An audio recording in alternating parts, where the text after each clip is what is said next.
fact, political predictions, as you can tell with the title.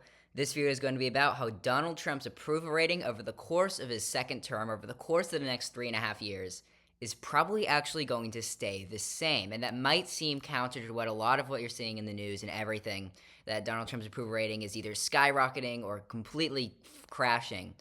That really isn't the case, and I don't think it will be the case over the next 3.5 years of this term. Before we jump into the topic of this video, I do want to ask you all to please like and subscribe. We're trying to get to 500 subscribers, and we're at a little bit over 400. We're at 410 right now. So please help me get to 500 subscribers. It would really mean a lot to me if you would do that. So yeah, let's jump right into the video. And the reason that I do think his approval rating will actually remain fairly stagnant is because of how divisive of a figure Donald Trump is. And you might think, well, that's very counterintuitive because he's a divisive figure. But the reason this does make sense is because of how divisive he is. He's very polarizing. And what that means is there's a lot of people who absolutely adore Donald Trump and a lot of people who absolutely hate him. And what this means is that there's very few people in the middle. Like, Donald Trump is never going to have an approval rating of less than 35, maybe 30%, maybe even 40%, because of the amount of diehard fans he has for him. And his approval rating is never going to get above 55 or 60% because of the amount of people who absolutely hate him. Those groups of people would never even entertain the idea of either approving or disapproving of Donald Trump. What that means is that he has a very high floor, but a very low ceiling. And this is something that we really haven't seen in a lot of politicians recently, especially presidents. His variance is maybe 15, 20, 25%. Like, his approval rating is never going to change outside of a 15, 20, 25% range. What you're thinking is that might be a lot, because in politics, that is a lot. Like, if someone wins a state by 20%, that is a landslide victory. That means that state is not even close. But not in approval ratings. If 20% approval rating, like, range is really quite small. If we go back to Biden, there is still a lot of political polarization during Biden. He started out his presidency as plus 20, and at just about a year later, a year and a half later, he was minus 20. That was his high and worst, and again, he was at minus 18 by the end of his presidency. So that's about a variance of about 40%. That's double Trump's.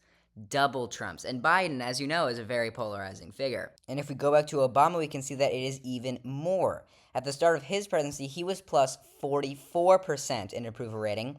But towards the end of 2013, he was at minus 16. That's like almost a 70% range in approval rating. Bush was even more after 9/11. He was at plus 82%, and towards the end of his presidency, he was at minus 44. That's 125% variance, 125% range of his approval rating. That it would be 5 or 6 times more than what Donald Trump's will probably be throughout his second term.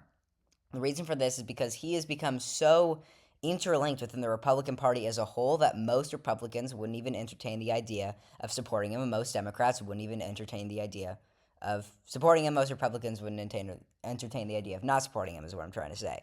So that's what you can see here. He started out with plus 6.2, and at his worst, after 6 months already, it's only minus 7.1. It's already been a 13% range, and I don't think it will get much worse than that. I don't think Trump's approval rating can really get much worse than minus 15 and can really get much better than plus 5 or 6 or 7. So that's really what we're going to see here throughout the next 3.5 years, regardless of how good or bad Trump's presidency is. If it is good, if his presidency is good or at least well received among the general public, we might see something like he is at right now, which is minus 4, probably anything more than minus 5 to about plus 5.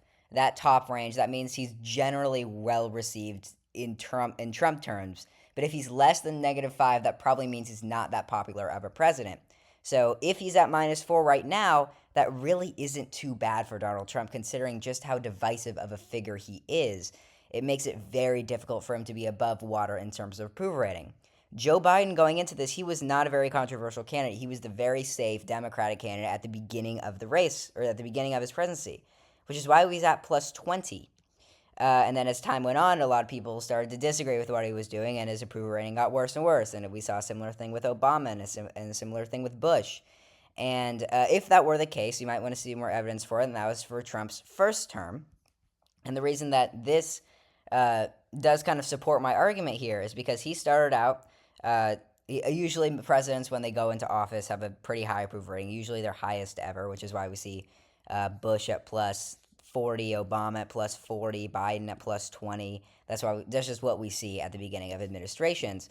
So Trump's was about zero, because again, he's a very divisive figure. But by this point, he wasn't so ingrained within the Republican Party as a whole. He wasn't really the entirety of the Republican Party during the first part of his first term.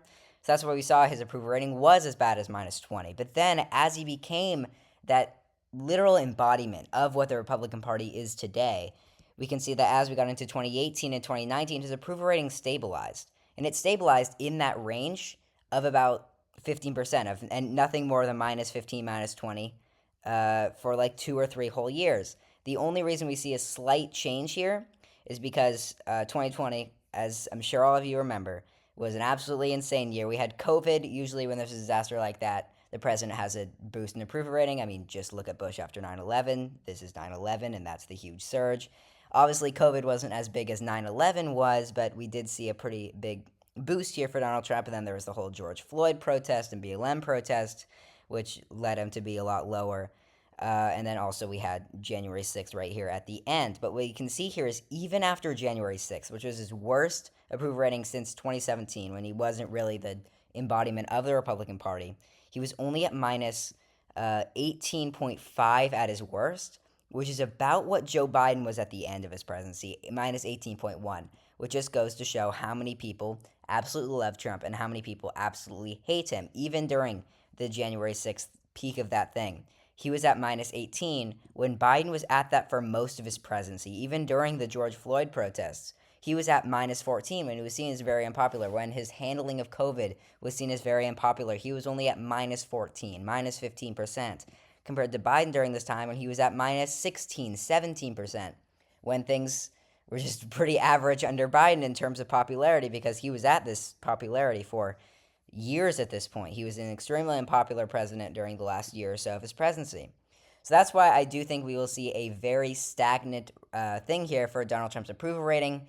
If it is below minus 5, minus 6, minus 4, somewhere around there by the time of the 2028 election, if it's below that, you might expect a more Democratic election, and if it's above that, you might expect a more Republican-leaning election. And that's the same thing is true for the midterms. The same thing is true for the 2025 governor races, the 2027 governor races, and every single election in between. Because in reality, what a lot of it comes down to now in this polarized America that we live in, a lot of it comes down to how well the party is viewed that's in power. And by in power, I mean the president of the United States, and how popular the president is to all Americans. So thank you all for watching this video. If you did enjoy, please like and subscribe. Again, we're trying to get to 500 subscribers. And yeah, make sure you tap the bell to make sure you never miss when I upload another video about American politics. And I will see you all in the next video. Goodbye.